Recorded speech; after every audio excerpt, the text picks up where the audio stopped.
Samantala, nakapagpulong naman si Pangulong Aquino, opisyal ng lalawigan ng Cavite. Alamin natin ang mga kaganapan doon mula sa aming kasamang si Elena Luna, live mula sa Palasyo ng Malacanang. Magandang hapon sa iyo, Elena. Magandang hapon, Kirby. Good news para sa turismo at ekonomiya ng Cavite ang dala ni Pangulong Aquino sa kanyang muling pagbabalik sa probinsya.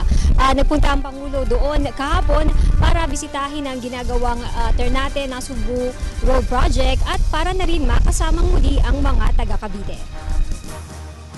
Tiniyak ni Pangulong Aquino na makukumpleto ang mga nakapilang proyektong pang-infrastruktura sa Cavite bago matapos ang kanyang panunungkulan. Sinabi ito ng Pangulo sa kanyang pagbabalik sa Cavite. Kabilang dito ang LRT Line 1 Cavite Extension. Tingnan naman ng 2015, hindi lang natin mapapabilis ang biyahe mula Baclaran hanggang Bacoor, kundi madadagdagan din tayo ng tinatayang 250,000 na paserong ang maisasakay kada araw dahil sa LRT Line 1 Extension.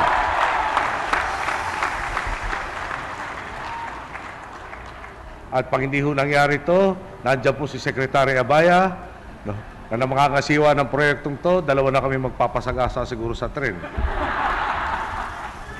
Dagdag good news pa po. Pero alam mo nyo, sabi na 2015, kung aagahan nila, okay lang sa akin. Hindi po ako magagalit kung papaagahan yung magamit yung LRT-1.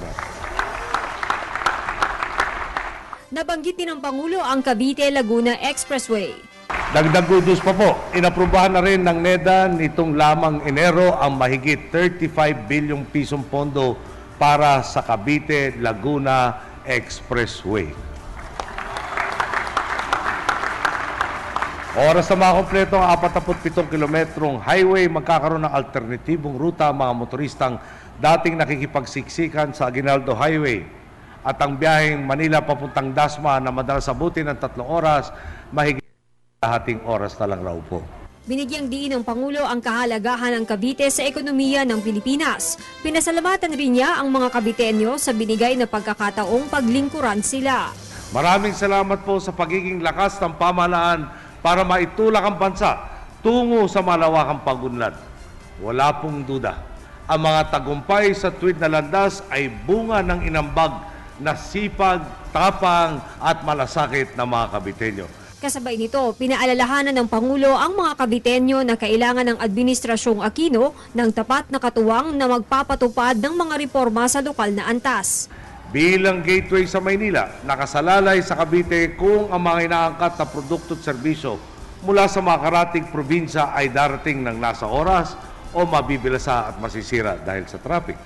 Kung may mga negosyante naghahanap ng ibang lugar bukod sa Maynila na magpapagtayuan ng negosyo, tumatik agad ang Cavite sa kanilang. Pero siyempre, ang mga ganitong potensyal ay makakamit lamang kung ang mga pinunong ihahalal ninyo sa Mayo ay nakatutok talaga sa kapakanan ng mga Caviteño.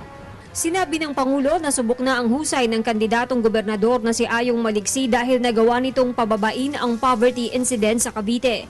Inendorso rin ng Pangulo bilang Vice Governor si Jay Lacson na anak ni Senador Panfilo Lacson, pati na rin ang mga miyembro ng Team Pinoy.